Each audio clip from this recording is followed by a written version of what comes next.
안녕하십니까. 오늘 여러분께 생활체육인의 진료를 위해 필요한 운동 생리학 및 영양학이라는 제목으로 강의를 하게 된 가천대학교 한의학과 생리학교실의 김성업입니다. 오늘 제가 이렇게 말씀드릴 내용은 사실 조금 독특한 주제일 수도 있을 것 같습니다. 어떤 질병에 대한 내용이라기보다는 요즘 많은 사람들이 일반인들도 운동에 관심이 많고 건강에 관심이 많고 운동에 관심이 많아지면서 다양한 운동을 하고 그런 운동을 하면서 필요한 역량이라든지 또 운동을 하면서 발생하게 된 여러 가지 질환이라든지 이런 것들이 이제 의료인들에게 또 많이 마주치게 되는 상황이 아닌가 싶습니다. 그래서 여기에 대해서도 굉장히 다양한 또 자료들이 넘쳐나고 있고 그런 자료들 간에는 또 내용들이 다 아주 확립된 일관된 내용이 아니라 뭐 또 자료들마다 다른 내용들, 다른 주장들이 난립하고 있고 그런 것들을 또 이제 일반인들이 여기저기서 주워 듣고 또 서로 간에 이제 뭐 유튜브를 통해서 공유도 하고 하면서 또 그런 내용들을 의료인들에게 이제 물어도 보고 뭐 이런 상황들이 많이 발생하는 것 같습니다. 그래서 오늘 제가 이제 여러분께 공유하려고 하는 내용은 사실은 물론 이제 굉장히 실제 좀 적용될 수 있는 그런 측면의 최신 논문을 기반으로 한 근거들 뭐 이런 내용들도 있고요. 그보다 앞서서 결국엔 이제 아무리 최신 연구 결과 논문이 좋아도 그걸 소화할 수 있는 한의사가 그 논문을 소화하기 위해 필요한 기초적인 지식이 바탕이 되어 있어야지 내용들을 제대로 전문가로서 소화를 하고 티칭을 하고 또 진료에 활용할 수 있다고 생각을 하기 때문에 그런 것들을 이해하기 위해 필요한 기초적인 내용들을 함께 어, 사실 여러분이 이제 학부 수준에서 공부를 했던 내용이긴 하지만 한번 좀 리마인드를 하고 그걸 바탕으로 해서 최근에 많이들 언급이 되고 있는 관련 이슈들에 대해서 몇 가지 한번 살펴보는 그런 시간을 갖도록 하겠습니다. 먼저 본격적으로 시작하기에 앞서서 이 과학과 경험 사이에 우리의 자세에 대해서 좀 이야기를 해보고 싶습니다.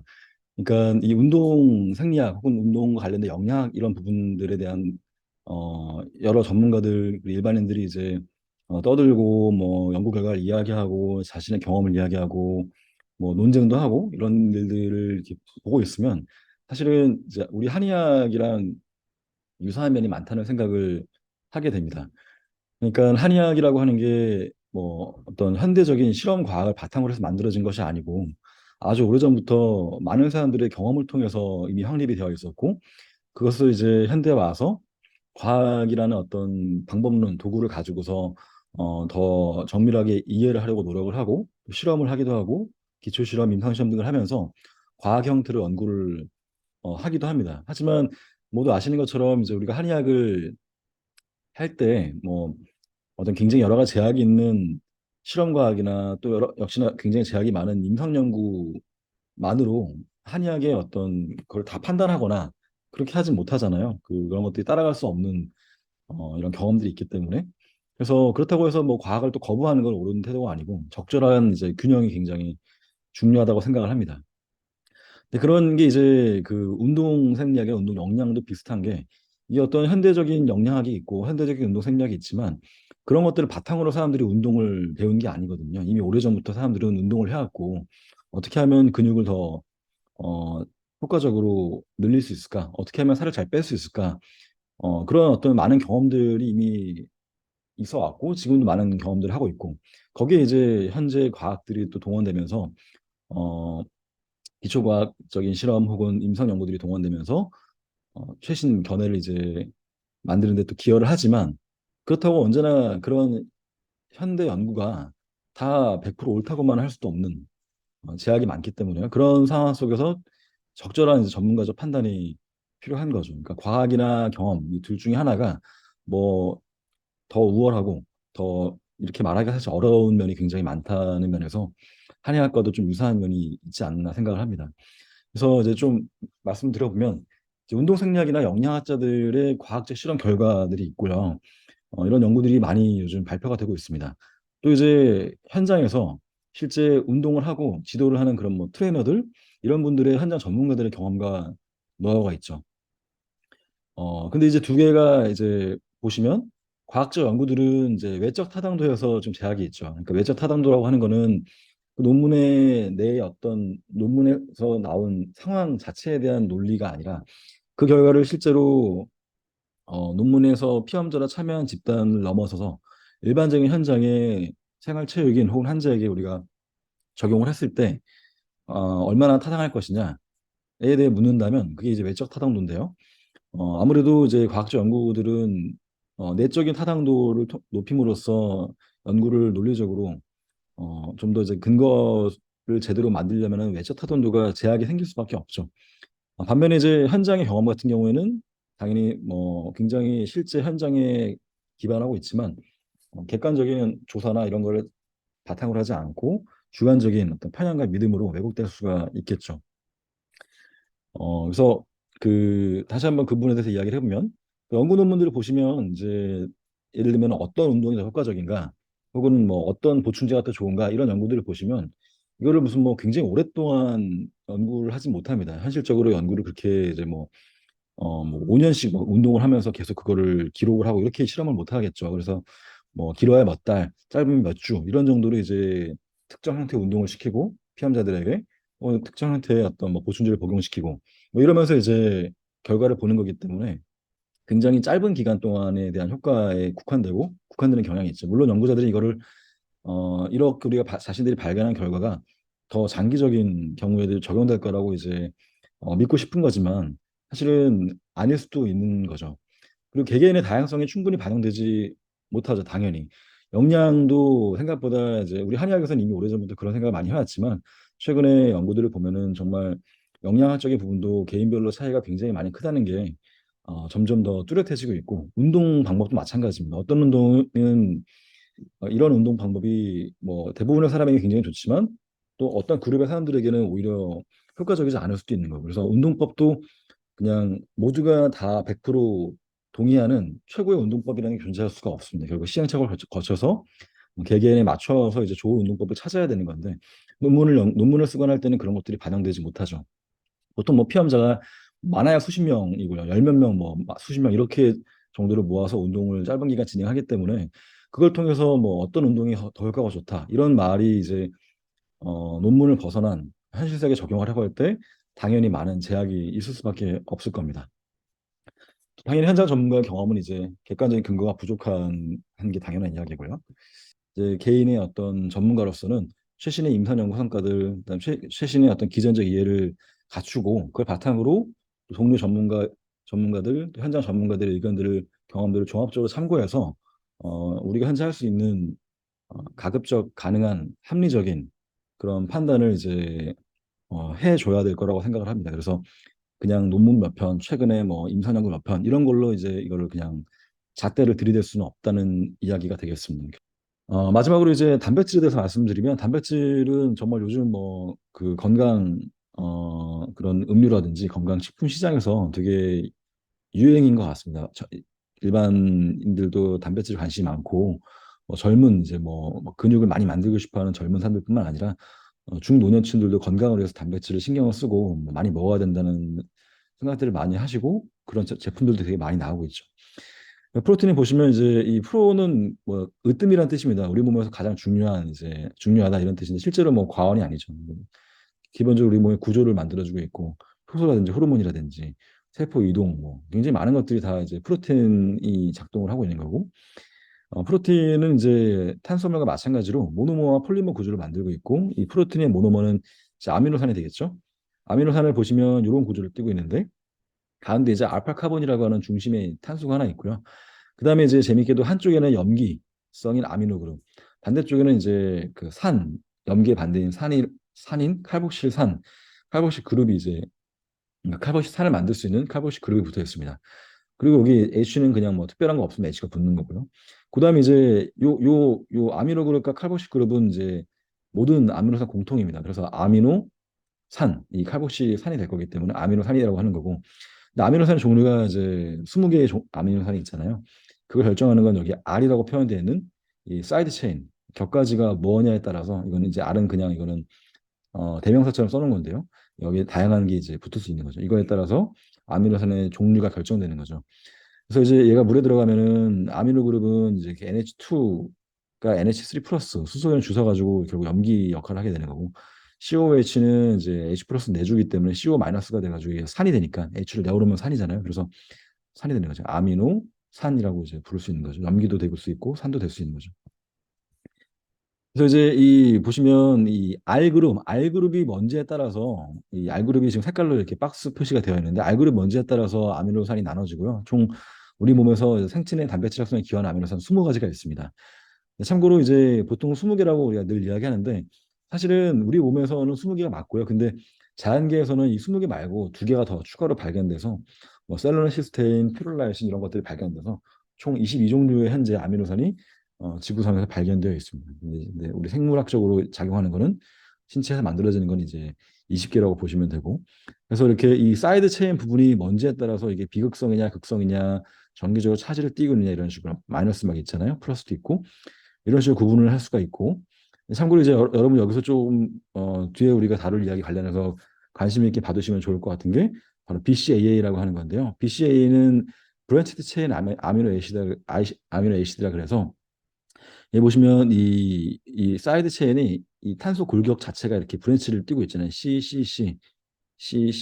이렇게 그죠? C가 있어야지 그 골격이 브랜치 된다고 할 수 있는 건데 이 브랜치를 띄고 있는 것들이 이제 세 개가 보이시죠. 그 발린, 류신, 아이소류신 혹은 뭐 이소류신이라고 하는 세 가지가 이 브랜치드 체인을 갖고 있는 아미노산이라 그래서 우리가 BCAA라고 부르는 것들입니다. 발린, 류신, 아이소류신 이걸 한번 좀 이름을 일단 기억해 두시고요.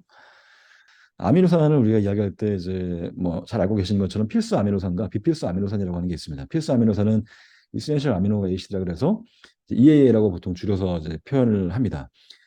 보시면 여기 이제 이 이센셜 아미노산 지금 9개가 그 있고요. 나머지 11개가 지금 뭐 컨디셔널 혹은 그냥 단 이센셜 아미노산이라 할 수 있는데 그러니까 사실 식물이나 미생물들은 이 20개 아미노산을 다 만들 수도 있거든요. 다 만드는 경우도 있고 뭐 거의 다 만들 수도 있고 근데 이제 적어도 우리 사람 같은 경우에는 이 중에 11개만 자체적으로 합성을 할 수가 있습니다. 그래서 자체적으로 합성할 수 있는 아미노산들은 이제 비필수 아미노산이 되는 거고 우리 몸에서 만들지 못하기 때문에 반드시 음식을 통해 섭취해야만 하는 그런 아미노산을 필수 아미노산 EAA라고 이제 부르는 거죠.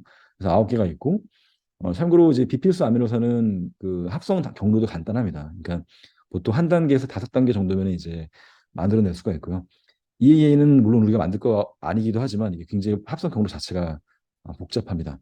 그래서 아무튼 이 필수 아미노산과 비필수 아미노산이 구분이 굉장히 중요한데 사실은 음식을 사실 그냥 전통적인 식단 뭐 물론 전통적인 식단이 언제나 좋은 건 아니고요. 뭐 한국인 식단도 뭐 100% 좋다고 하기는 안 좋은 부분도 뭐 있죠. 근데 이제 보통은 특정 문화권에서 잘 이렇게 전승되어 온 식단들을 보면은 이런 것들이 그렇게 문제가 안 됩니다. 그러니까 고기, 뭐 생선, 콩 이런 거 뭐 골고루 이렇게 먹으면 사실 필수 아미노산 섭취에 전혀 문제가 없는 게 정상이죠.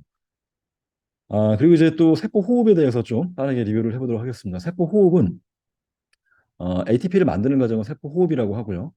ATP는 우리 몸에서 에너지 화폐라고 할 수 있겠죠. 이렇게 그 어, 포스페이트가 결합되는데 포스페이트가 이제 서로 간에 굉장히 강하게 밀어내는 청력이 있습니다. 근데 이것들을 이게 억지로 딱 묶어놓은 거니까 그 결합 자체에 이제 에너지가 저장됐다고 볼 수 있습니다. 마치 스프링으로 서로 이렇게 튕겨내려고 하는 애들을 꽉 묶어놓으면은 그 스프링이 압축된 상태로 에너지가 있는 것처럼 포스페이트의 결합에 에너지가 저장돼 있는 형태이고 이 필요할 때 이제 포스페이트를 끊어내면 즉 ADP가 되면 이때 이제 에너지가 방출되면서 우리가 그걸 쓸 수가 있게 되는 거죠. 결국 에너지 화폐라고 볼 수 있겠습니다.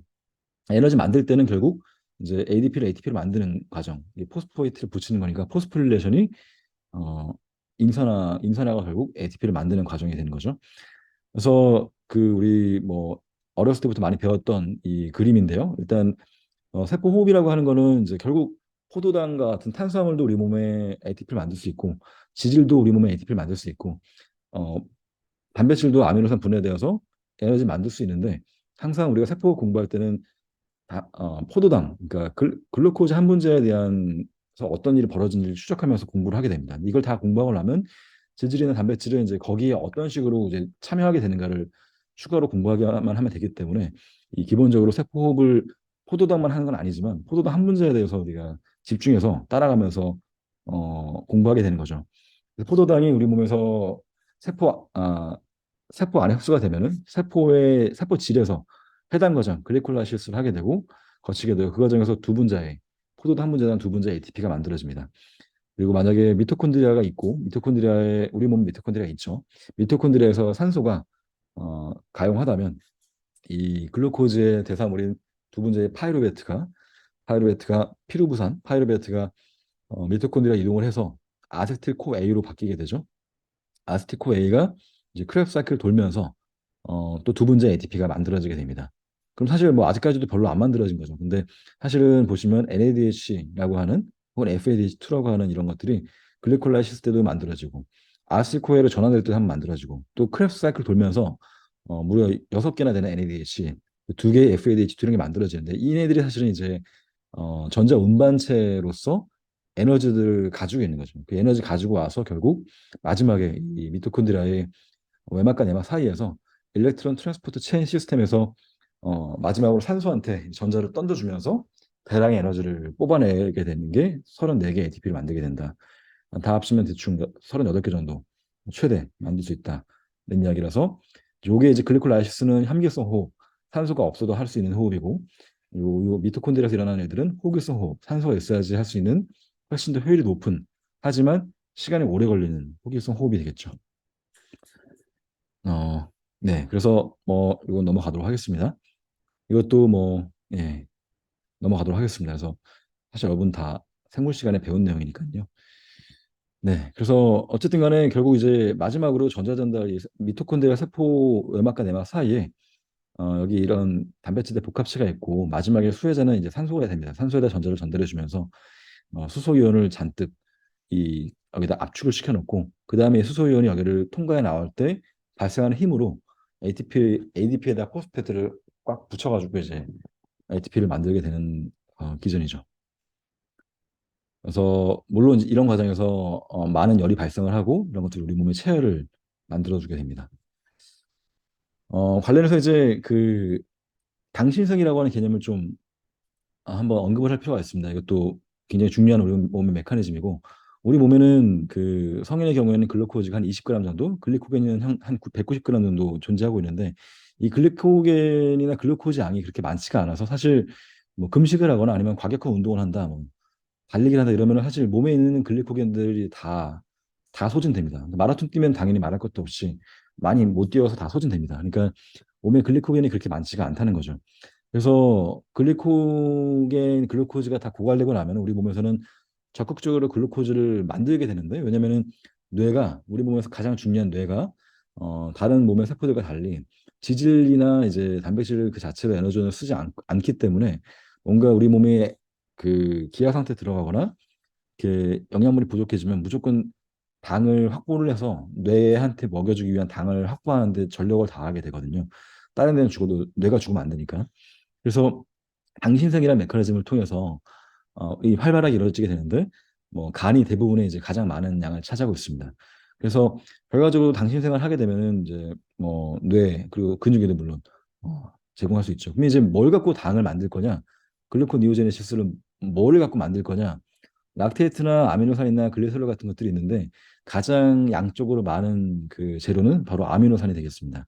아미노산이고 사실 뭐그 글리세롤 같은 경우 그러니까 지방이 분해될 때 나오는 이제 지방산과 글리세롤 중에서 동물 같은 경우는 지방산이 글루코즈로 당신성이 안 됩니다. 동물은 이게 만약에 되면은 우리가 지방을 태워가지고 당을 만들 수 있을 거고 되게 좋을 것 같은데 좋잖아요. 지방 살 빠지면서 당 만들면 근데 사람은 그런 게 안 되는 거죠. 그래서 가장 중요한 이제 당신생 재료가 아미노산인데 결국 단백질을 분해해야 되는 거죠. 그러니까 요즘 우리는 이제 현대인들은 근육의 단백질을 분해해야 되는 걸 되게 싫어하잖아요. 그런 입장에선 안 좋은 거죠. 당신생이 많이 일어나면 불필요하게 일어나게 되면은 근육이 분해가 되는 거죠.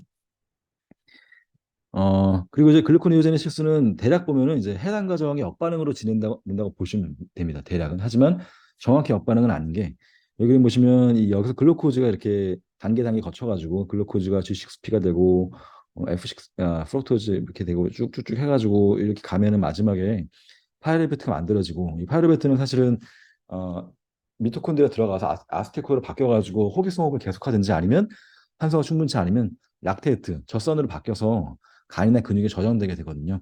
근데 이제 이 과정이 그러니까 이렇게 오는 게 우리가 알고 있는 해당 과정인 건데요. 사실은 이게 이렇게 그 아미노산이 여기 파이르베트로 바뀌거나 아니면은 하여튼 이렇게 들어와가지고 이렇게 옆반으로 올라가면은 사실은 이제 글루코즈가 만들어지는 겁니다.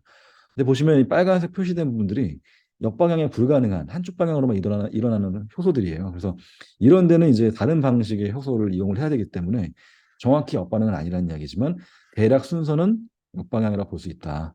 여기도 옥살로 아세테트를 이제 우회한다고 볼 수 있습니다. 이렇게 당신생 때는. 그래서 영양소 간의 이제 상호 전환 및 작용을 한번 좀 살펴보시면, 우리는 지금 세포 같은 경우에는 주로 이제 글루코즈를 중심으로 살펴봤는데, 보시면 탄수화물이 분해되어서 글루코즈나 뭐 프럭토즈, 갈락토즈 만들어지는데 에너지 생성 측면에서 글루코즈가 제일 중요하고요. 가장 많은 부분을 차지하고 이게 G6P로 분해돼서 글리콜라시를 통해서 파이루빅 에이시드가 만들어지죠.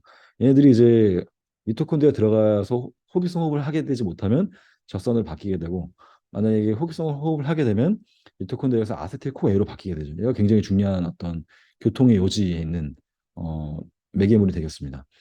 그다음에 이제 만약에 지방이나 지질이 이제 우리 몸에서 분해가 되게 되면은 어 이런 지방산이 분해돼 가지고 지방산이 미토콘드리아 안에서 베타 옥시데이션이라는 과정을 거치면서 아세틸코일로 바뀌어서 역시 호흡을 하게 되면은 이 전자전도까지 가게 되면은 이제 산소를 만들 수 있는 거고요.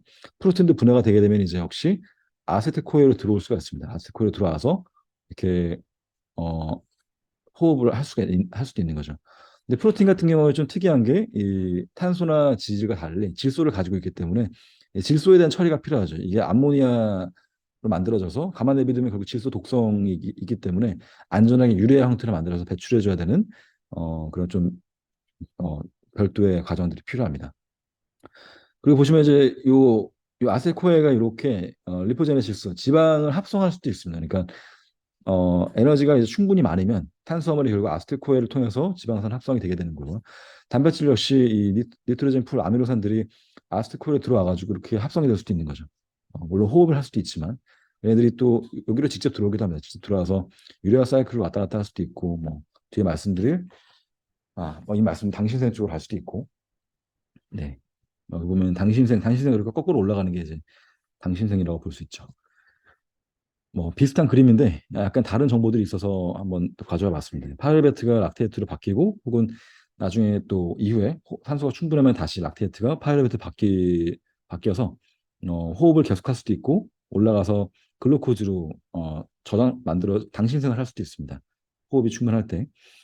그다음에 이제 이런 만약 트리글리세라이드가 지방이 분해되면 결국 지방산과 글리세롤이 한 90대 10 정도 되는데 어, 지방산이 이제 그 아세틸코에로 바뀌는 게 아까 말씀드린 베타산하고요. 아세틸코에가 지방산으로 바뀌는 거는 지방을 합성하게 되는 거죠. 글리세롤이 파이르베트로 바뀌어가지고 당신생을 할 수도 있는 거죠. 아까 말씀드린 것처럼 글리세롤도 당신생의 그 재료가 될 수 있습니다. 또 여기 보시면 아세틸코에가 케톤 바디를 만드는 과정이 나와 있는데 이거는 이제 이 지방산이 아세틸코에로 바뀌어가지고 케톤체라고 하는 걸 만들 수 있습니다. 케톤체가 이건 간에서 만들어지는 반응이고요. 그럼 이 케톤체가 이제 근육이나 뇌나 이런 데로 가서 케톤체가 다시 아세코로 바뀌면 이렇게 크레스 사이클 돌면서 또 호흡 ATP를 만들어낼 수 있는 기전이 있습니다. 이 크레스 사이클이 또 케톤체가 굉장히 중요한데 케톤체는 이제 뭐 아세토아세틱 애시드, 아세톤, 뭐 베타 하이드록시 뷰트릭 애시드 같은 애들을 총칭하는 거고요. 이 케톤체가는 사실은 그러니까 글루카곤이 분비될 때 혹은 인슐린이 분비 안 될 때 어떤 상황이냐면 이제 기아 상태라고 볼 수 있죠. 인슐린은 이제 그 풍요의 호르몬이잖아요. 밥 먹고 혈당 높아지고 이럴 때 분비돼서 몸의 전반적인 아나볼릭한 효과들을 만들게 되죠. 당을 세포 내로 빨아들여서 글리코겐도 만들고 지방도 합성시키고 전반적으로 굉장히 아나볼릭한 호르몬입니다. 풍요의 호르몬. 또 에너지원으로 쓸 때는 이제 풍요로우니까 그 중요한 글루코즈를 뇌만 쓰게 냅두지 않고 일반적인 세포들도 글루코즈를 원료로 쓸 수 있도록 해줍니다. 지금 뭐 풍요로운 수학기 같은 거니까. 반면에 이제 반대되는 글루카곤 같은 경우에는 이제 풍요가 아니라 기아 상태에서 분비된 호르몬이기 때문에 전시 비상 상황에 맞춰서 몸을 조종을 하게 되는데 그 중에 하나가 이제 혈당을 높여야 되는 거죠. 혈당을 높여야지 뇌한테 당을 만들어줄 수 있으니까.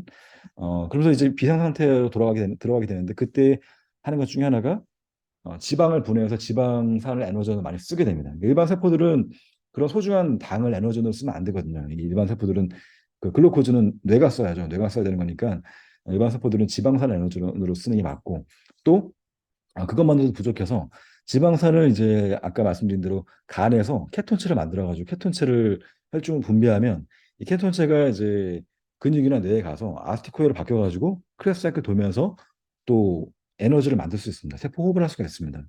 그러니까 이 케톤체가 중요한 에너지원이 되는 거죠.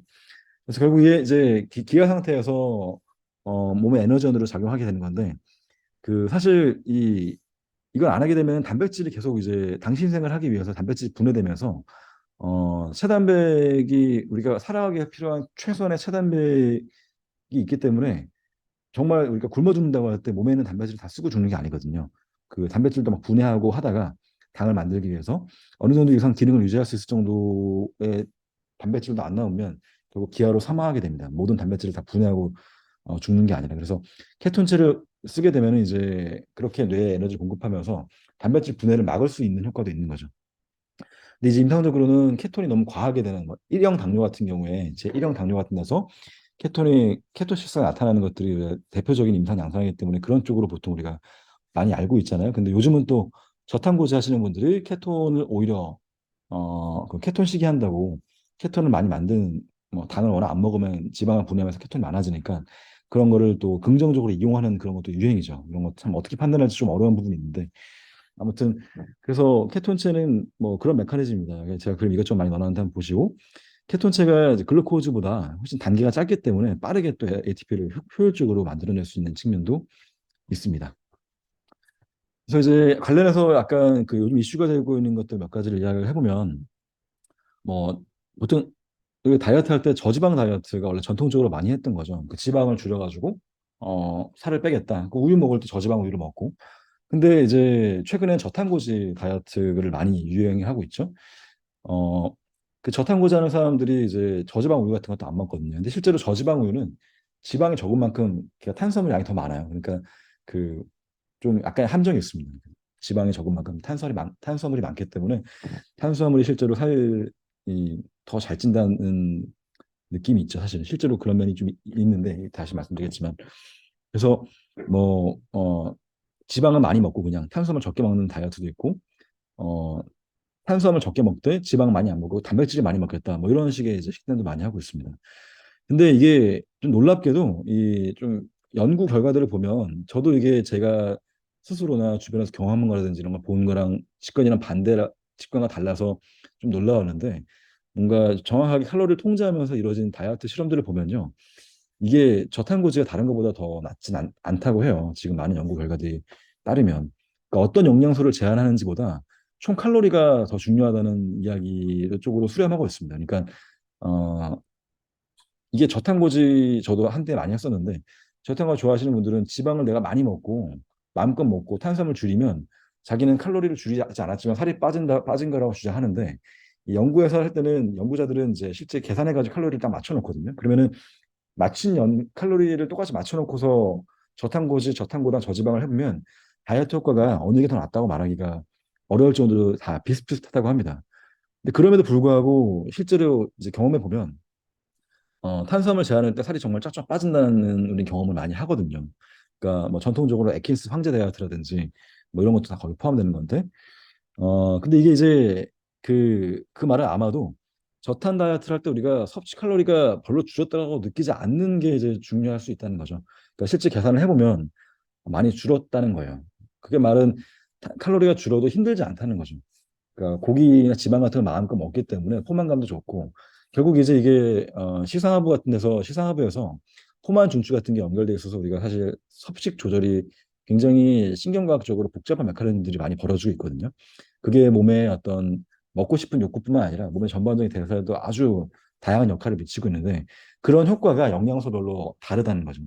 근데 저탄고지를 하게 되면은 사실 그런 부분에서 되게 이득이 많을 거라고 추론하고 있습니다. 그래서 환자는 사실은 내가 특별히 칼로리를 제한한다는 느낌도 안 받고 그냥 마음껏 먹고 있는데 탄수화물 좀 줄여주면 나는 마음껏 먹었는데 결론적으로 칼로리 섭취가 줄어들 수 있는 상태가 만들어지고 여러 이제 몸에 그런 시상하부의 섭식 조절 중추에 대한 어떤 영향까지 포함해서 그런 일이 벌어지게 되면은 결론적으로 다이어트가 성공적으로 되는 경우가 많기 때문에 일반적으로는 저탄수화물 다이어트에 대한 이제 이야기들을 진짜 많이 하게 되는 거죠. 진짜 잘 되니까.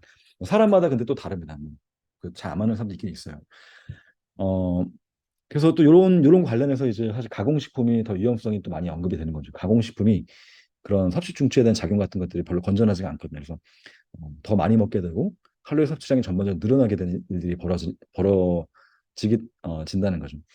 그래서 아무튼 이런 건 아직도 온고잉 중인 논쟁거리인데요. 최근에 이제 뭐 그동안 그 누구는 우리가 현대 갈수록 비만이 많아지는 원인, 계속 실패하고 있는 원인 이런 것들이 원래는 지방 때문이었다, 육류 때문이었다, 요즘은 다 탄수화물 때문이었다, 막 왔다 갔다 막 서로 싸우고 하고 있는데 이런 것들, 이런 결과들 때문에 중요한 건 가공식품 같은 것들이 점점 섭취량이 늘어나면서 탄수화물 지방보다도 가공 섭취의 비율이 늘어나면서 결국 이제 이 전반적인 칼로리 섭취가 늘게 되는 섭취 중추에 대한 여러 가지 부작용, 안 좋은 작용 때문에 그런 것들이 더 중요한 원인이 아니겠는가 이런 이제 입장도 연구자들의 입장도 있습니다. 하여튼 이건 답이 아직 없죠. 다이어트 할 때 이제 저탄수화물 다이어트를 사실 저도 개인적으로 굉장히 많이 했었고 지금도 좀 이제 좋아하는 편인데 이게 또 너무 이게 효과가 좋고 사람들이 많이 하다 보니까 여기에 대해서 좀 우리가 의료인으로서 좀 주의를 그 시켜줘야 되는 면도 있다고 생각을 합니다. 일단은 너무 탄수화물을 줄이게 되면 몸에서 이제 기아 상태라고 인식을 해서 기초 대사량 자체가 엄청 낮아지게 되거든요. 그러니까 이게 좋을 게 하나도 없죠. 뭐 하나도 없지는 않습니다. 이게 확 낮아지게 되면은 쓸데없는 염증 만들고 이런 것들을 안 하게 되면서 몸이 건강해지는 게 있기 때문에 사실은 소식하면서 좋아지는 게 있지만 너무 낮아지면은 정말 이제 약간만 먹어도 뭐 그게 이제 보상성으로 더 살이 많이 찐다든지 여러 가지 또 그런 부작용도 있으니까 이렇게 건전한 건 아니라고 생각이 됩니다.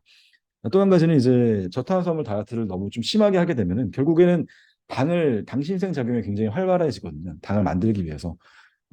그런 과정에서 결국 근손실이 발생하죠. 요즘 우리가 뭐 근육 만들고 싶어 하는 사람 많잖아요. 근데 근손실 발생하고 당연히 근육 새로운 합성도 어렵기 때문에 탄수화물 엄청 줄이고 단백질만 막 많이 먹으면 마치 내가 살 빠지고 근육이 많이 만들어질 거라고 생각하는 사람들이 의외로 많이 있습니다. 절대 그렇지 않습니다. 탄수화물을 확 줄여버리면 근육이 계속 말라간다는 느낌이 들 정도로 근육이 근손실이 많이 발생합니다.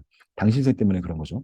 그리고 이게 당신생과 별개로 요거는 이제 좀 약간 재미있는 부분인데 실제로 이제 당을 안 먹으면 근육의 글리코겐 함량이 엄청 떨어지게 됩니다. 근육 내 글리코겐이 이제 잔뜩 만들어 저장하고 있을 수도 있고 탄수화물 적게 먹으면 글리코겐을 많이 분해되고 글리코겐이 별로 안 만들어져 있거든요. 근육 속에. 근데 그렇게 되면 이제 운동할 때 운동 수행 능력이 많이 저하가 되죠. 금방 지치고 그러니까 뭐 근력 운동을 해서 근육을 만들고 싶어하는 생활 체육인이라면 굉장히 불리해지는 거예요. 더 나아가서 근육에 글리코겐이 적으면 그 글리코겐은 수분을 붙잡는 효과가 굉장히 많거든요. 그래서 어, 근육에 글리코겐이 적어지면 근육 볼륨이 많이 빠집니다. 그래서 어, 펌핑감이 굉장히 많이 떨어져 있어서 실제로 근육을 만들고 싶어 하는 입장에서는 자기가 보기에도 굉장히 불만족스러운 몸 상태가 돼요. 그래서 탄수화물을 적게 막 제한하다가 확 먹어버리면 갑자기 근육이 순식간에 펌핑이 많이 된다는 그런 경험들을 많이 이야기를 하거든요. 그게 사실은 탄수화물 로딩을 확 하면서 글리코겐이 만들어지면서 수분을 빨아들이면서 근육이 커지는 효과입니다. 그래서 뭐 탄수화물 사이클링이라고 하는 기법이 있는데 이거는 예를 들면은 이제 원래 예전에는 전문 운동 선수들도 많이 했었고 지금도 뭐 하는 경우들 꽤 있습니다. 그 보디빌딩 대회 나가는 선수들 이런 거 하고 일반적인 운동 선수들도 시합 당일날 근육의 글리코겐을 최대한을 만들기 위해서 이제 이런 걸 하는 건데, 그러니까 그 시합날 전에 일부러 탄수화물을 저탄수화물 극단적 저탄수화물 시기를 하는 거야. 그러면은 몸에서 글리코겐 다 고갈돼 가지고 운동 수행능력이 떨어지고 뭐 굉장히 어려워지겠죠. 근데 그러다가 이제 시합 직전부터 해서 그냥 그냥 막은 아니겠지만 굉장히 많이 탄수화물을 이제 마음껏 먹는 거야. 먹으면은 몸에서 글리코겐 탄수화물에 대한 수요가 굉장히 높아졌기 때문에 굉장히 많은 양의 글리코겐을 잔뜩 합성해서 근육에다 채워넣게 되거든요. 그러면 시합 당일날 글리코겐을 많이 쓸 수가 있고 그리고 근육 볼륨도 수분을 그만큼 더 많이 함유하기 때문에 근육 볼륨도 커지니까 보디빌딩 하는 사람들은 시합 당일날 근육이 더 커 보일 수도 있고 이런 걸 이제 사이클링이라고 해서 이용을 하기도 합니다. 요게 이제 일반적으로 우리가 그러면 그 보디빌딩 대회 뛰거나 그런 게 아니라 일반적인 경우에도 다이어트 할 때 괜찮을까? 뭐 괜찮다는 그런 연구들도 있어요. 효과적이라는 연구들도 있습니다. 막 주중에는 저탄수화물을 하면서 약간 근육이 말라가는 느낌이 들지라도 저탄수화물을 하면서 이제 운동을 하다가 주말에 좀 이제 충분하게 탄수화물 섭취를 하면서 글루코겐을 섭취를 해서 로딩을 해주고 뭐 이런 걸 이제 하는 게 뭐 그런 거를 다이어트가 잘 된다는 연구도 있고요. 또 그런 걸 즐겨하는 이제 체육인들도 많이 있죠. 일반적인 생활 체육인들 많이 있죠. 그래서 어쨌든 간에 그 말씀드리고 싶은 거는 무조건 탄수화물을 많이 줄이는 게 좋은 게 아니고 사실은 올바른 탄수화물 섭취가 중요한 거죠. 잘 알고 계신 것처럼 이 글리세믹 인덱스라든지 글리세믹 로드 같은 것들이 낮은 양질의 탄수화물 위주로 먹어주는 게 중요할 겁니다. 그리고 또 이제 그 이거는 뭐 그냥 알아두면 좋을 만한 상황인데 이 저탄수화물 다이어트를 하게 되면 살이 잘 빠지는데 이분들이 이제 인바디를 찍어보면은 근육량이 되게 많이 줄었다고 얘기를 많이 하거든요. 근데 이게 이제 실제로 근육량이 감소하는 걸 수도 있지만 좀 감안을 해야 되는 게 아까 말씀드린 대로 글리코겐이 감소하면 수분 보유량이 줄어들면서 인바디 해상에서는 수분이 이제 근육으로 나오잖아요. 그래서 근육이 되게 많이 적어지게 나옵니다. 반대로 그냥 막 탄수화물 많이 먹으면 글루코겐이 많아지면서 운동도 안 했는데 근육량이 늘어난 걸로 나올 수도 있고요. 또 한 가지는 이제 인슐린 작용이 이제 감소하기 때문에 탄수화물 안 먹으면 인슐린 작용이 안 되겠죠. 인슐린이 작용 감소하면 인슐린이 이제 신장에서 수분량을 이제 그 제흡수에 관여하는 메커니즘이 있거든요. 그게 잘 안 되기 때문에 수분량이 줄어들면서 역시 근육이 적게 측정이 되는 그런 효과도 있을 수 있습니다. 그 글리세믹 인덱스랑 글리세믹 로드라고 하는 개념을 잠깐 리뷰를 하면 잘 알고 계시겠지만 이제 우리가 이거를 뭐, 일반적인 이제 포도당을 먹었을 때 대비 그걸 100이라고 치고 어떤 음식 먹었을 때 얼마나 혈당이 올라가느냐를 이제 점수로 나타낸 거죠. 그래서 이게 높으면 이제 70 이상이 높다고 하는데 높으면 이렇게 되는 거고 낮으면 이렇게 올라갔다 천천히 떨어지는 거죠. 근데 여기 어떤 이 직선을 딱 수평선을 그어서 보면은 어떤 요 구간을 넘어가게 되면 요 부분 전부 다 에너지를 쓰지 못해가지고 지방으로 전환되는 결국 살찌는 거라고 볼 수 있는 거거든요. 근데 이게 설사 면적이 같다고 해도 이게 천천히 올라가다 천천히 내려가면서 이 전체 면적이 같다고 해도 이게 이렇게 피크를 치지 않으면 결국 요 우리가 에너지를 소모할 수 있는 범위 내에 잡히기 때문에 그 탄수화물을 먹은 거를 이제 지방으로 만들지 않고 다 에너지를 쓸 수가 있게 되는 거죠. 그래서 천천히 흡수가 되고 천천히 소화되고 천천히 흡수되는 게 좋은 거고요. 글리세믹 인덱스가 낮은 거고 뭐 모두 알고 계시는 뭐 그런 복합당 정제되지 않은 복합당들 뭐 그죠 귤이라든지 뭐 오트밀 같은 거 같은 그런 것들이 이제 좋은 당인 거죠. 대신에 반대로 완전히 그냥 단당 액상 과당 뭐 최악이고요. 아니면 흰쌀밥 이런 것들은 이제 피크를 치기 때문에 똑같이 칼로리 섭취해도 살로 많이 가는 거죠. 근데 이제 이게 약간 함정이 있는 게 그, 어, 이게 50g 탄수화물 50g에 대한 걸 기준으로 하는 건데 탄수화물 50g을 이제 먹는다고 할 때 뭐 바나나를 먹는지 뭐 사탕을 먹는지 따라서 이게 실제 먹는 양이 다르잖아요. 그러니까 이제 실제로 음식 먹는 거랑 반영이 안 되는 게 있기 때문에 일회 섭취분을 이제 감안해서 좀 더 현실적으로 만들어주는 게 이제 글리세믹 로드가 되겠습니다. 근데 뭐 일단 비슷한 개념이긴 하죠. 그래서 이제 이게 지금 말씀드린 건 지방을 만들게 된다. 뭐 이 측면 말씀드렸지만 이런 글리세믹 인덱스나 글리세믹 로드가 이런 건강에 장기적으로도 아주 중요한 역할을 한다는 거는 너무나 많이 연구가 되어 있습니다. 이게 NEJM에 나온 어떤 결과인데요. 보시면 하여튼 카디오베스쿨러 디지즈 관련해서 어, 굉장히 뚜렷한 패턴이 보이시죠. 이 그 글리세믹 인덱스에 대한 이 퀀타일이거든요, 지금. 그리고 뭐 메타 분석한 건데 카디오베스쿨러 디지즈랑 사망률 관련해서도 이걸 적게 먹는 사람들이 훨씬 더 많이 글리세믹 인덱스가 많이 먹는 경우 훨씬 더 리스크가 큰 거는 아주 명확한 패턴을 보이고 있습니다. 탄수화물을 무조건 줄 게 아니라 이렇게 좋은 탄수화물 먹는 게 중요하다. 영양소에 대해서 좀 이제 살펴봤는데 그 영양 성분표를 보시면 이게 그러니까 잘 알고 봐야 될 필요가 있습니다. 그러니까 지금 제가 이름은 밝히지 않았지만 전부 다 실제 시중에 유통되고 있는 제품들 중에서 뭐 요구르트일 수도 있고 뭐 다양한데요. 과자도 있고 요구르트 있고 여러 가지 있는데 여기 있는 제품들이요. 근데 전부 다 이 그 상품명에 혹은 이 앞에 표지에 프로틴이라고 이제 막 홍보를 한 제품들이에요. 근데 보시면 진짜 이 함량은 정말 정말 지각각입니다. 그래서 이거를 잘 보고 판단을 직접 할 필요가 있다는 거죠. 보시면 단백질 같은 경우에는 이제 우리가 일반적으로 1g 정도, 킬로그램당 1g 정도를 이야기합니다.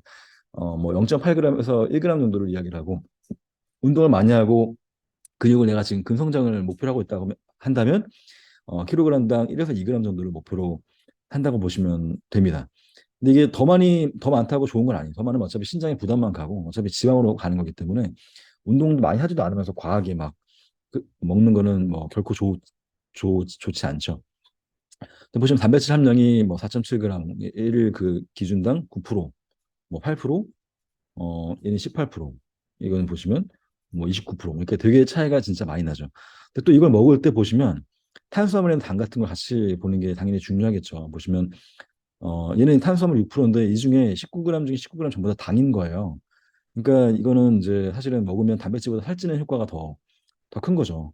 근데 얘 같은 경우 보시면 탄수화물 9g 중에서 2g만 당이고 7g은 결국 뭐냐면 식이섬유라는 뜻이거든요. 이런 것들은 이제 이 탄수화물 9g은 우리 몸에서 에너지로 흡수가 되는 게 아니기 때문에 대부분 아니기 때문에 이제 뭐 그러니까 이 탄수화물 당을 비교를 해서 보는 게 중요합니다. 당을 사실 보면서 이게 혈당을 얼마나 확 높일 수 있는 실제로 이제 그래서 살로 갈 수 있는 건지 이걸 단백질을 같이 봐야지 그냥 단백질 많이 들어간 요구르트라고 먹었더니 알고 보니까 내가 그거를 막 하루에 2개씩 먹었는데 그것 때문에 평상시 먹으려고 했던 당보다 훨씬 더 많은 당을 먹게 돼서 결국 그게 이제 결국 뭐 다이어트는커녕 비만으로 갈 수도 있는 거죠. 그래서 같이 보는 게 굉장히 중요한데 이게 또 운동 목적에 따라 상황에 따라 다르겠죠. 만약에 운동을 한 직후라면 당연히 당을 먹어줘야 됩니다. 그 뒤에 말씀드리겠지만 운동을 한 직후에 나 살 빼고 근육만 키우고 싶다고 당을 안 먹게 되면 결국 같이 섭취한 단백질이 다 당으로 바뀌어버리기 때문에 오히려 근육을 만들 그 재료가 없어지는 거거든요. 그래서 운동한 직후라면은 이렇게 당도 많으면서 얘보다는 예를 들면은 당도 많으면서 뭐한 그래도 이런 거 그쵸. 뭐 이것도 나쁘지 않을 수도 있고요. 이런 거나 이렇게 당도 많으면서 단백질도 많은 걸 먹으면서 더 효과가 좋을 수도 있는 거죠. 그러니까 잘 그 비율을 구성을 정말 보고서 판단을 해야 되는 문제입니다. 운동 생리학적인 내용에 대해서 좀 빠르게 살펴보겠습니다. 우리가 근육에 대한 운동을 얘기할 때 크게 아이소토닉 등 장성 운동과 아이소메트릭 등 척성 운동이 있고요. 보통 이제 수축과 이완을 하면서 운동하는 경우에는 등 장성 운동이라고 할 수 있겠죠. 등 장성 운동에는 이제 콘센트릭, 그러니까 근육이 이근을 이렇게 우리가 아령을 드는 동작처럼 근육이 길이가 짧아지면서 장력이 걸리는 거, 저항이 걸리는 거, 그게 이제 콘센트릭 컨트랙션이고요. 그다음 반대로 이렇게 아령을 내려놓으면서 덤벨을 내려놓으면서 우리가 버티는 식으로 내려놓게 되면은 네거티브 먹인다고 표현하기도 하는데 실제 근육이 이완되면서 신전되면서 저항을 건드리는 거잖아요. 뭔가 좀 거꾸로 돼 있잖아요. 그런 걸 우리가 일센트릭 컨트랙션이라고 합니다. 그리고 등척성 운동은 이제 우리가 그 플랭크 같은 것들이 이제 해당한다고 볼 수 있겠죠. 아이소메트릭 컨트랙션은 골격근에 ATP가 공급되는 기전을 좀 빠르게 한번 살펴보자면 일단 세포 내에는 ATP가 당연히 이용이 되고요. 그다음에 그게 다 쓰인 다음에 어떻게 ATP를 근육 내에 근육에서 이용할 것이냐 가장 첫 번째로 이제 ATP를 만들어줄 수 있는 게 바로 크레아틴 포스페이트입니다. 크레아틴이 굉장히 중요하죠. 크레아틴 포스페이트에 있는 임산기를 여기 이제 이게 이거 크레아틴 포스페이트인데요. 한 효소 하나 CPK의 효소 한 번의 작용만으로 한 단계 작용만으로 이 포스페이트가 떨어져 나가거든요. 그러면 이제 크레아틴 포스페이트에는 포스페이트를 빼서 바로 ADP에다 결합시켜주면 ATP가 만들어지는 거기 때문에 근육 내에서 크레아틴 포스페트를 잔뜩 저장하고 있다가 일단 세포 내에 있던 ATP를 쓰고 나면 바로 크레아틴 포스페트에 있는 포스페트를 떼다가 ATP를 만들면서 고강도 운동의 초기에 ATP를 좀 더 보충해 줄 수가 있습니다. 그래서 보통 쉬고 있는 근육은 ATP보다 5배 많은 크레아틴 포스페트 가지고 있기 때문에 이게 이제 굉장히 중요한 고강도 운동 초기에 중요한 에너지 원이 되는 거죠. 근데 결국 이거 다 쓰고 나면은 그 정도 고강도 운동을 이제 할 만큼 ATP가 바로바로 만들어지지는 않고요. 그래서 이제 여러분이 알고 계신 해당 적용이나 산화제 인산을 통해서 ATP를 만들어야 되는 거죠. 운동하는 사람들이 많이 겪게 되는 게 이제 근육통이죠. 근육 운동을 하고 나서 특히 오랜만에 운동을 했다거나 아니면 운동을 처음 했다거나 안 하던 운동을 했다거나 오랜만에 하게 되면은 운동할 때보다도 운동한 다음 날 혹은 심하면 다다음 날 정도 돼서 굉장히 이제 강한 알배긴다고 하는 통증이 오기도 하는데 그런 걸 우리가 지연성 근육 통증이라고 하고 돔스라고 합니다. 딜레이드 온셋 머슬 소어닉스라고 하는데 이게 이제 운동하는데 방해가 되니까 이걸 좀 빨리빨리 풀어주고 싶은 생각들도 많이 하고 동시에 이제 이런 느낌이 안 나면 내가 운동을 잘못했나 이런 초조함 때문에 이런 알배긴 느낌을 강박적으로 이제 찾으려는 경우도 있고 뭐 양면적이 있는데요. 근데 이제 많이 알려진 오해 중에 하나가 이런 돔스가 옛날에는 젖산이 쌓여서 생기는 거라고 이야기 많이 했어요. 근데 이거는 이제 완전히 지금 다 부정된 잘못된 이야기거든요. 실제 실험을 해보면 젖산을 투여해도 그런 통증이 안 생깁니다. 젖산은 아니고 근섬유가 미세 구조가 손상되고 회복되면서 다양한 기전이 관련되는 것으로 이제 추정되고 있는데 사실 정확히 뭐 때문이라고 이제 말을 할 수는 없어요. 그냥 적어도 젖산이 그런 중요한 이유인 건 아니다. 그리고 이제 이게 돔스가 너무 심하면 운동을 아예 못 하게 되기 때문에 이제 운동을 열심히 하고 싶어 하는 사람들한테 방해가 되고 그래서 뭐 어떻게 하면 이거를 좀 빨리 회복할 수 있을까라고 한다면 뭐 폼롤러나 마사지 같은 것들이 이제 통증 완화에 효과가 된다는 것들은 연구 결과가 꽤 있습니다. 그리고 실제로 현장에서 이런 뭐 전문가들은 경험 많은 사람들은 폼롤러 굉장히 좋아합니다. 실제로 잘 풀리거든요, 해보면. 그러니까 돔스를 좀 더 많이 잘 빨리빨리 풀어줄 수가 있는 거고. 반대로 이제 이 돔스가 안 느껴지면 운동 효과가 없다고 생각해서 굉장히 초조해하는 사람들이 있는데 그렇지는 않습니다. 돔스가 근육 성장과 직접적인 상관성이 있다는 그런 결과 근거는 사실은 뚜렷하지 않아요. 그렇게만 볼 수 없다는 거죠. 그리고 이제 컨센트릭 컨트랙션보다 이센트릭 컨트랙션에서 더 강하게 유발되는데 예를 들면 등산할 때 이제 허벅지가 주로 당기는 게 산을 내려올 때 주로 당기게 되는 거거든요. 일구 운동을 한다고 하면 이제 올릴 때보다 내려갈 때 천천히 버티는 게 더 많은 그런 걸 유발할 수가 있게 되고 보통 돔스가 근성장에 직접적인 관계가 있다는 근거는 없지만 경험적으로는 근육통을 많이 만드는 게 이제 근육 자극에 효과도 좋다고도 생각을 많이 하기 때문에 운동하는 사람들이 이제 이렇게 네거티브한 자극 그러니까 이센트릭 컨트랙션을 더 많이 강조를 하는 경험들이 그런 경우들이 많죠.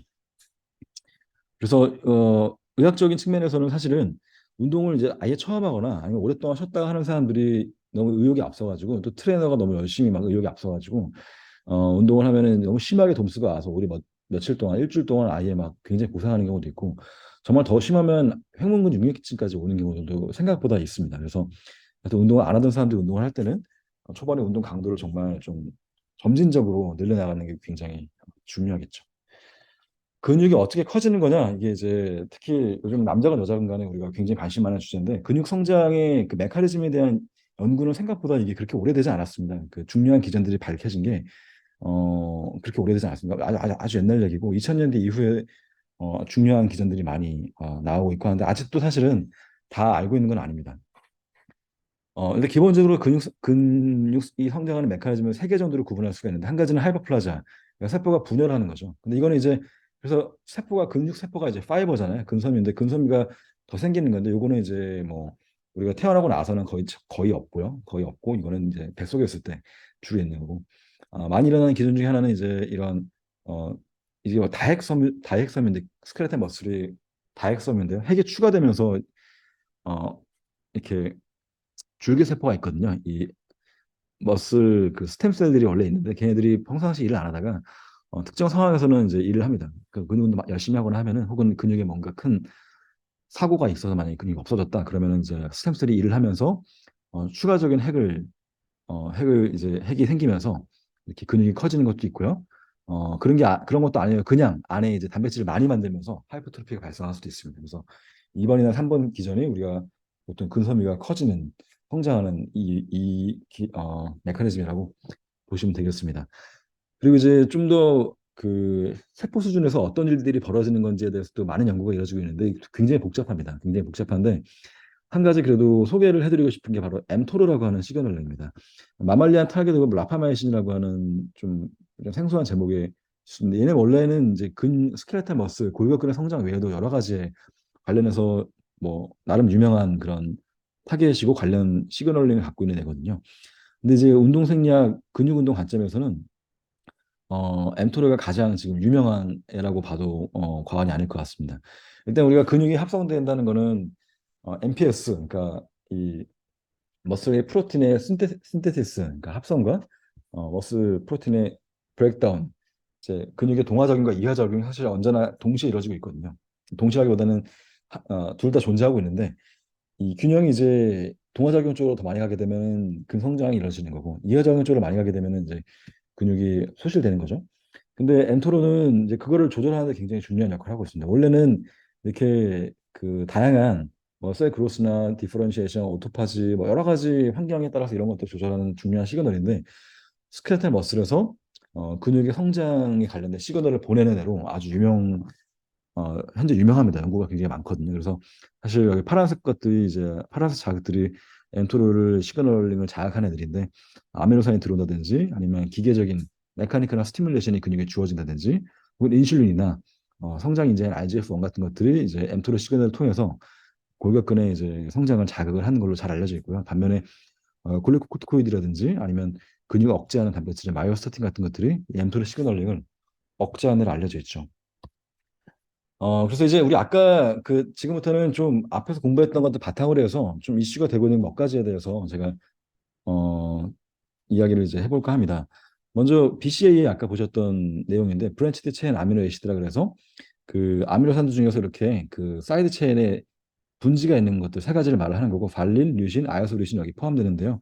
이 세 가지는 전부 다 필수 아미노산 EAA, 필수 아미노산 9개 중에 부분 집합입니다. 근데 재밌게도 얘네들이 이제 그 일반적으로 우리가 음식을 먹으면 원래 무조건 간으로 가서 간을 퍼스트 패스하면서 간에서 대사가 돼야 되잖아요. 근데 이 BCA 같은 경우 특이하게 얘네들을 이 잘라 아미노 트랜스퍼레이즈 그 효소가 없기 때문에 간에서 대사가 되지 않고 그냥 근육으로 바로 가서 흡수가 됩니다. 그게 가장 큰 차이점이에요. BCAA라고 묶어서 우리가 이렇게 유별나게 부르는 게 간에 거치지 않고 바로 근육에서 흡수가 되기 때문에 거기서 바로 근육에 연료를 제공하고 그러니까 에너지 그 ATP를 만드는 연료가 되고 또 이 자체가 단백질을 만드는 아미노산이 되고 더 나아가서 단백질을 합성하는 그런 시그널을 보낼 수가 있습니다. 좀 전에 공부했던 엠토르 같은 애들 자극하는 시그널의 트리거도 되고요. 또 분해를 억제하는 그런 시그널을 주기도 하거든요. 그러니까 여러 가지 면에서 뭐 근육을 성장시켜야 되는 입장에서 너무너무 멋있는 좋은 애인 거죠. 그래서 BCAA가 언제부턴가 이제 이 운동 보충제 업계에서 엄청나게 많이 홍보를 하고 대대적인 마케팅으로 지금 뭐 편의점에 가서 그냥 보시면 프로틴 음료 같은 거에 BCAA 뭐 얼마 함유 이런 식으로 막 광고하는 거 되게 많이 볼 수 있거든요. 그래서 운동 전에 먹으면 이제 공복 시에 운동 에너전이 되고 운동 후에 먹으면 근육 회복과 합성을 촉진할 수 있다. 그래서 막 전에도 먹고 뒤에도 먹고 하여튼 BCAA 열풍이라고 해도 과언이 아닙니다. 근데 이 중에서도 이제 그 세 가지 중에서 류신이 가장 압도적인 이제 그 사랑을 받고 있는데 그러니까 BCA 중에서 제일 잘 알려져 있는 거라고 볼 수 있습니다. 연구도 또 그래서 제일 많이 되어 있습니다. 세 가지 중에서 류신의 가장 큰 특징은 앞서 말씀드린 그 단백질 합성 경로인 엠토르를 자극하는 게 잘 알려져 있습니다. 그래서 류신을 먹음으로써 근육이 성장할 수 있는 신호를 자꾸만 넣어준다는 거죠. 또 류신의 대사물질인 HMB라고 하는 게 있거든요. 요것도 그래서 요것도 이제 근육의 분해를 억제하는 시그널을 주는 걸로 알려져 있기 때문에 요 HMB 같은 거를 먹는 사람들도 있습니다. 근데 우리나라에서는 직접 팔진 않아가지고 이제 해외 직구 같은 데서 막 먹기도 하는데 아무튼 류신도 그래서 따로 어떤 뭐 건강 보충료 같은 데 보면은 류신 얼마 함 이런 식으로 광고를 또 많이 하는 애 중에 하나죠. 그래서 뭐 좀 긍정적인 결과를 보자면 이 왼쪽에 보신 연구를 보면은 뭐 10명 좀 초라하긴 하죠. 10명 피험자 대상으로 해서 저항 운동한 다음에 PLA는 이제 플라세보 약물이고요. BCA를 PLA랑 BCA를 먹였어요. 먹은 다음에 봤더니 통계적으로 유의미하게 이제 엠토르 시그널링이 증가한 거를 조직 검사를 통해서 확인을 한 거예요. 그리고 단백질 합성이 증가했다고 되어 있는데, 근데 실제로 보시면 여러분 이 대부분이 다 차이가 없고 3명 정도만 지금 증가한 거를 볼 수가 있죠, 사실은. 그렇죠. 그리고 이제 요거는 이제 어떤 모델인 건데 결국 류신을 많이 먹으면 그 세포 내 류신 함량이 높아지고 세포 내 류신 함량이 높을수록 단백질 합성도 잘한다. 엠토르 자극을 통해서 이런 어떤 가설을 가지고 사람들이 많이 연구를 하고 있습니다. 근데 이제 제가 좀 안 좋은 이야기를 할 건데 하지만 사실은 지금까지 이제 관련된 연구들을 좀 폭넓게 종합해 보면 사실 이 BCAA는 결국 9개의 EAA, 그러니까 필수 아미노산 중에 일부인 거거든요. 근데 이런 필수 아미노산 전체를 복용한 경우랑 BCAA만 복용한 거랑 비교를 해보면 혹은 류신 단독 복용을 비교해 보면 EAA보다 훨씬 더 근거가 부족하고 EAA를 그냥 먹은 것보다 BCAA가 좋다는 근거가 없어요. 없고 심지어는 BCAA만 먹게 될 경우에는 이제 다른 EAA 필수 아미노산 부족하기 때문에 그 부분이 균형이 안 맞으니까 걔를 딴 데서 가져와야 되거든요. 그러면 근육을 분해해가지고 다른 EA들을 아미노산들을 보충해 오려고 하면서 오히려 단백질 이화 작용이 증가한다는 연구 결과도 있습니다. 더 안 좋은 거죠. BCAA만 너무 많이 먹어서 균형이 깨지면 오히려 근손실 난다는 이야기죠. 그리고 이제 당연한 얘기지만 BCAA 각각 단독 과다 복용했을 때 부작용들은 이것저것 많이 알려져 있습니다. 그래서 BCAA를 그렇게 열심히 많이 먹는 게 좋으냐? 그러니까 이만 놓고 보면 그냥 EA를 먹는 게 더 난 거죠. 그래서 이제 필수 아미노산 보충제 같은 것들도 있거든요. 그러면 필수 아미노산 보충제를 먹는 게 답이냐? 근데 이것도 또 그렇지가 않습니다. 왜냐하면 이제 이런 이 연구를 보시면 여기서는 웨이 프로틴, 그러니까 유천 단백질이죠. 유천 단백질에는 필수 아미노산 말고도 다 들어가 있는 건데 이런 그냥 전체가 들어가 있는 웨이 프로틴이랑 로우 도즈 웨이 프로틴에다 나머지 부분을 류신을 채운 거, 또 로우 도즈 웨이 프로틴에다가 나머지 부분을 BCA를 채운 거 이렇게 해서 근섬유 단백질 합성을 비교한 건데 사실은 전부 다 효과가 있었어요. 효과가 있었지만 운동한 다음에 이제 그 복용한 다음에 3시간, 5시간이 지난 이후에도 꾸준히 근육 합성이 증가한 거는 유일하게 이제 전체 컴플릿 웨이 프로틴밖에 없었습니다. 그러니까 나머지들은 류신이나 BCA가 그 자리를 메꾼 경우에는 그렇게 오랫동안 효과가 가지 않았다는 거죠. 근데 이제 이 보충제에 대해서 참 말이 많잖아요. 잘 모르시는 분들은 보충제가 무슨 뭐 불법 약물인 줄 알고 계시는 분들 있지만 전혀 그런 건 아니고요. 이게 단백질 그냥 단백질 먹는 건데 당연히 신장질환 간질환 있는 환자들은 먹으면 안 됩니다. 간에 부담되는 게 맞고 질소화합물을 이제 처리하면서 분명히 신장이나 간에 부담이 많이 가거든요. 단백질 많이 먹게 되면. 그리고 사실 그 우리가 그러니까 오른쪽 그림 보시면 그러니까 실제로 이제 자연식이랑 비교해 보면 연구 결과에 따르면은 자연식으로 먹었을 때 근육 합성 효과가 더 좋습니다. 더 좋아요. 그거 그렇지 않다는 연구 결과도 있거든요. 근데 그거는 연구가 굉장히 제한적이고 사실은 자연식 같이 먹었을 때 여러 가지 지방도 중요합니다. 지방과 미세영양소가 포함되어 있어서 더 근합성에 긍정적인 영향을 미친다는 연구 결과도 있고 경험적으로도 전문 운동 선수들이 보충제만으로 먹지 않고 음식을 굉장히 열심히 더 챙겨 먹죠. 결국에는 사실은 골고루 뭐 골고루 먹는 게 어류도 먹고 생선도 먹고 조류도 먹고 육류도 먹고 골고루 먹으면서 뭐 계란도 먹고 콩도 먹고 골고루 먹는 게 뭐 하나 빠지는 거 없이 다 잘 섭취할 수 있는 방법이기 때문에 좀 너무 당연한 계교 같지만 이렇게 보충제를 먹을 것보다는 그냥 자연식을 먹는 게 사실은 더 좋습니다. 그리고 식사로 이제 그러니까 그렇죠. 식사로 충분한 단백질 섭취하는 게 가장 좋은 거고요. 그리고 이제 이거는 뭐 좀 약간 일화적인 부분이 많긴 한데요. 실제로 이 젊은 분들 중에서 단백질 열심히 먹으면서 신장에 부담이 가고 있는 사례가 꽤 있습니다. 뭐 알부민이 요로 계속 나온다든지 알부민요가 나온다는 거는 신장의 단백질 때문에 지금 많이 부담 받고 있다는 이야기거든요. 그래서 너무 병적으로 프로테인 섭취를 과다하게 하려고 노력을 하는 사람들에 대해서는 좀 주의를 할 필요가 있다. 뭐 그게 먹는 것 자체를 독이라고 할 필요는 없지만 가능하다면 효과 자체도 자연식으로 먹는 게 더 좋기 때문에 음식 자연식에서 섭취하도록 노력을 하는 게 더 좋겠다. 사실 개인적으로는 이제 이거 완전 개인적인 이야기인데 개인적으로는 단백질 보충제를 그러니까 일부러 막 먹지는 않습니다. 그러니까 뭐 편의점에서 요즘 파는 거 가끔씩 먹긴 하지만 너무 막 매일 막 루틴하게 먹고 그렇게 하는 게 좀 몸에 부담이 된다는 주관적인 느낌도 있고 해서 먹진 않는데 그런데 이제 이런 거나 다르게 많이들 정말 이제 추천하는 것 중에 하나가 사실 크레아틴입니다. 그러니까 보충제 보조제 중에서 가장 근거와 유효성과 안전성에 대한 근거가 많이 확보되어 있는 것 중에 하나가 크레아틴입니다. 크레아틴 중에서도 크레아틴 모노하이드레이트라고 해서 이제 파는 것들이 있는데 원래 크레아틴은 아까 말씀드린 대로 우리 근육에 포함돼서 고강도 운동 초기에 역할을 하는 것, ATP를 제공해 주는 거죠. 육류나 생선에 많이 포함되어 있고 뭐 아르기닌, 글리신, 메티오닌부터 이제 간에서 주로 만드는 건데 골격근에 있는 거죠. 근데 이제 크레아틴을 많이 먹으면 크레아틴 포스페이트가 많이 만들어지니까 운동 초반에 폭발적으로 힘을 내는 도움이 될 거다. 그렇게 해서 사람들이 먹게 된 건데 실제로 그런 효과가 있고요. 먹으면 이제 근력이 좀 늘고 운동 초반에 더 고강도 운동을 잘 할 수 있게 된 효과가 있고 안전성 측면에서는 이제 보통 하루에 4, 5g 정도 18개월까지 투여하면서 실험한 결과가 있습니다. 안전하는 걸로 나왔고 근데 이거가 뭐 18개월도 엄청 긴 건 아니지만 실제로 생활시력인들이 이 크레아틴 포스페트를 진짜 그냥 계속 먹는 사람 굉장히 많아요. 근데 다들 전반적으로 다 문제가 보고되지 않기 때문에 특별하게 아주 과량 복용하는 게 아니라면 크레아틴은 뭐 진짜 괜찮은 것 같다라고 전문가들도 다들 안심하고 이제 먹는 것 중에 하나죠. 좀 재밌는 게 이거 먹으면 이제 몸무게가 한 사람마다 다르겠지만 1kg나 3kg 정도 늘게 되거든요. 이게 뭐 어떤 뭐 체급이 있는 운동을 한다든지 아니면 여성분들이 몸무게를 갖고 관리한다고 하면은 좀 안 좋은 소식이라고 볼 수도 있고요.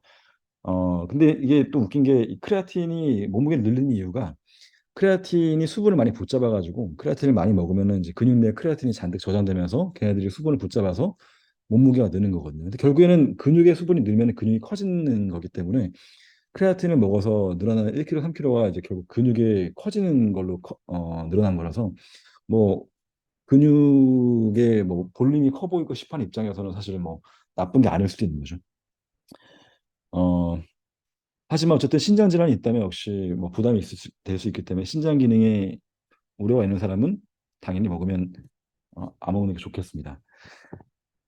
이제 근육 성장과 수행 능력, 건강 관련해서 뭐 약간 이제 몇 가지 좀 이야기를 해보자면 이거는 뭐 아주 뭐 의학적인 내용이라기보다는 그 운동과 관련해서 그 상식적으로 알아둘 만한 그 내용을 한번 몇 가지 정리해 봤습니다.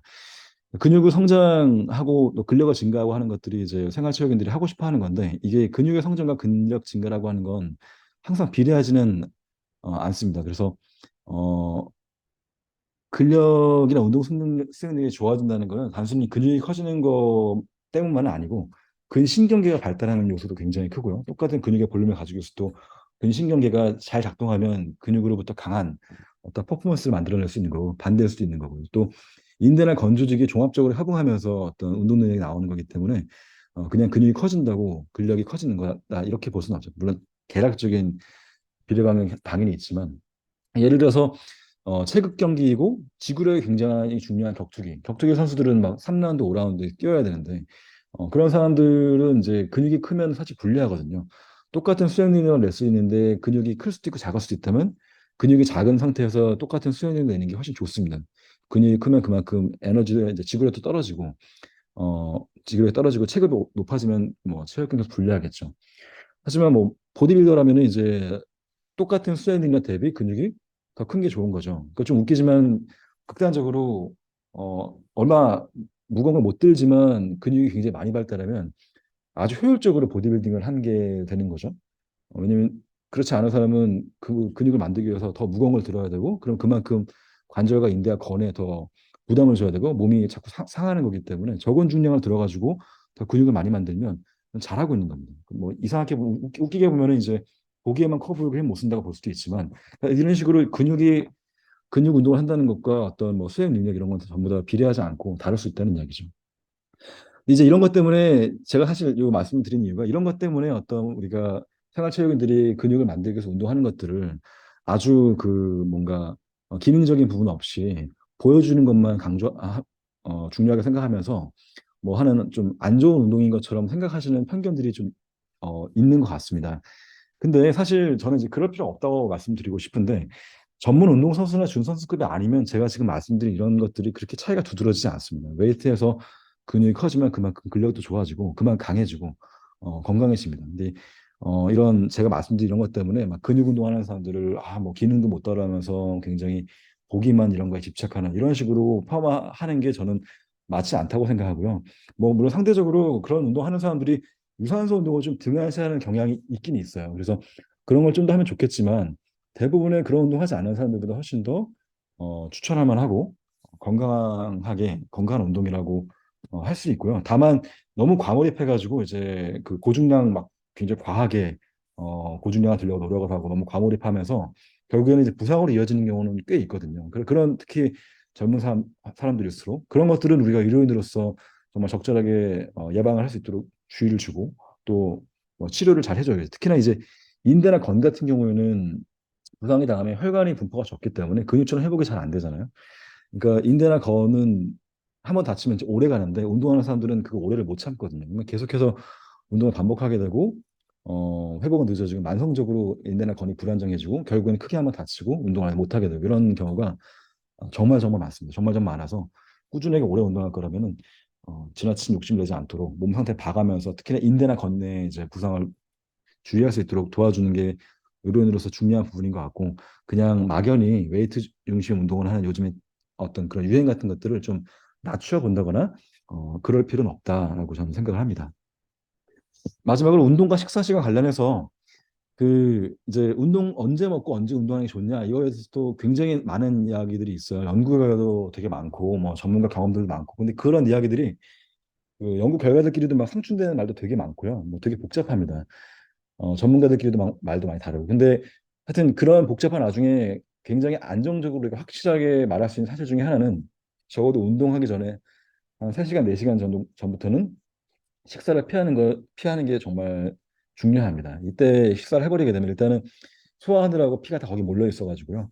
근육 운동 자체 근력을 쓰고 에너지를 쓰는 운동 자체가 힘들고 또 인슐린이 막 분비가 되고 있기 때문에 인슐린이 분비되고 있는 중이라면 혈당이 낮아지잖아요. 운동하는데도 비효율적이고 하여튼 여러모로 굉장히 이건 안 좋은 상태가 돼서 운동하기 한 3-4시간 전까지 식사를 마치고 배를 좀 비운 상태에서 운동하는 게 제일 좋다. 이거는 정말 뭐 여러 관련한 여러 가지 혼란스러운 이야기들 속에서도 가장 확실한 사실이라고 중요한 사실이라고 말씀드릴 수 있을 것 같고 또 한 가지 이제 널리 알려져 있는 연구 결과가 비교적 많은 그 사실 중에 하나는 아침 공복 운동이 지방 감소에 효과적이라는 겁니다. 그래서 체지방 감소를 목표로 한다면 아침에 공복으로 운동하는 것을 적극 추천하고 이거는 뭐 다들 이제 인정하는 이야기입니다.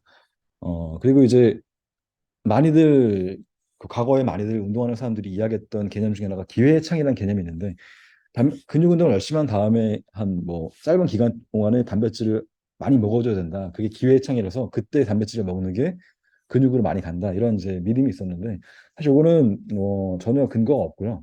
뭐 잘 연구 결과들과 맞지 않습니다. 생각보다 근력 운동한 다음에 몸에서 이제 추가적으로 근육을 합성하기 위한 그 기간이 굉장히 길어요. 길어서 기회의 창에 국한되는 게 아닙니다. 그래서 오히려 한 번에 단백질을 많이 먹는 것보다 그러면 뭐 그 다 쓰이지 못하면 결국 지방으로 가는 거거든요. 조금 조금 조금 계속 먹어가지고 혈중에서 단백질 아미노산 농도가 일정하게 유지가 되도록 하는 게 중요해서 적게 여러 번 나눠 먹는 게 중요하지 운동한 직후에 엄청 들이키고 막 이렇게 좋은 게 아닙니다.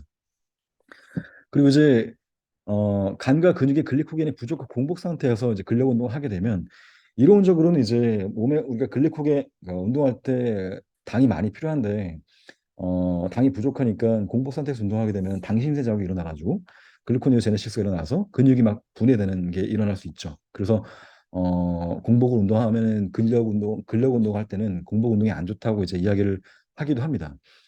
이론적으로 사실 그래요. 근데 사실 아침에 만약에 운동을 해야 된다. 그러면은 사실은 이게 피할 수 없거든요. 아침에 운동하기 전에 3시간 전에 내 아침 7시 운동할 건데 4시에 일어나가지고 저기 밥 먹을 수는 없는 거잖아요. 그러면 결국에는 공복으로 운동을 하거나 아니면 소화에 부담이 덜한 액상 형태로 빠르게 흡수돼서 빨리 당을 올릴 수 있는 걸로 섭취하는 거를 추천할 수 있습니다. 근데 그것도 뭐 불편하다면 사실은 공복 운동하는 것도 괜찮다고 추천하는 경우들도 사실 있긴 합니다. 이게 뭐 아침에 일어난다고 당이 전혀 없는 건 아니기 때문에. 그리고 운동 전에 단백질 섭취가 근육 운동의 합성이 약간 도움이 된다는 연구 결과도 있습니다. 약간 도움된다고. 이런 경우도 이제 만약 섭취한다면은 액상 형태로 섭취를 해서 소화기에 부담이 안 가게 하는 게 좋겠죠. 그다음 운동 열심히 한 다음에는 반드시 이제 섭취가 필요합니다. 아까 말씀드린 것처럼 고강도 운동 후에는 몸에서 우선적으로 당을 확보하기 위해서 굉장히 혈안이 되어 있거든요. 그 상태에서 먹는 거는 뭐든지 전부 다 당으로 이제 만들어질 가능성이 높아요. 근데 운동한 직후에 나는 지금 살 빼고 근육만 늘리고 싶다고 해서 탄수화물 안 먹고 그 단백질만 잔뜩 먹게 되면 몸에서 그 단백질을 분해해서 전부 다 당 신생하는 데 써버리기 때문에 기껏 먹은 단백질이 근육이 되는 게 아니라 그냥 당으로 바뀌어 버립니다. 그래서 오히려 운동 직후에 단당류나 흰쌀밥 이런 거를 그냥 같이 먹어주는 거죠. 그거랑 단백질 같이 먹으면 이제 단백질도 더 근육으로 잘 가기 때문에 이론적으로 그렇고 이런 부분에 대해서는 이제 연구 결과들도 꽤 있습니다. 근육 운동 이후에 탄수화물과 같이 섭취하는 게 단백질 섭취에 효과가 더 좋다. 그래서 그게 지금 제가 말씀드린 마지막 이 내용이 되겠습니다. 제가 원래 계획했던 시간보다 조금 더 많이 걸린 것 같은데 아무튼 뭐 아주 기초적인 내용은 뭐 물론 너무 쉬워서 좀 너무 쉬웠다고 당연히 생각하셨던 분들도 많이 계시겠지만 혹시나 많이 까먹으셨다면 제가 디테일하게 설명하지 못한 부분도 많은데 그런 기초적인 부분도 한번 좀 오랜만에 공부를 해보시고 그리고 기초적인 지식을 바탕으로 해서 요즘 나오는 뭐 다양한 논문들 또 논문들을 다시 또 이렇게 2차 가공해서 소개하는 유튜버들도 되게 많아요. 뭐 그런 것들 보시면서 공부를 해나가시면서 적절하게 우리가 의료인으로서 그 좀 기준을 그러니까 판단을 하는 게 중요하지 않을까 싶습니다. 어떤 이론이 맞다 막 단적으로 맹신할 수는 없지만 임상 결과, 기초 과학적인 지식, 또 일반적인 우리 현장에서 경험 같은 걸 종합해서 조심스럽게 환자들한테 이런 부분에 대해서 전문가로서 의견을 어, 알려줄 수 있지 않을까. 제가 물론 이제 기초 전공자이기 때문에 더 디테일한 무슨 뭐 임상적인 그런 걸 말씀드릴 수 있는 입장은 당연히 아니지만요. 저 같은 오늘 말씀드린 내용들이 도움이 되셨기를 바랍니다. 네, 감사합니다.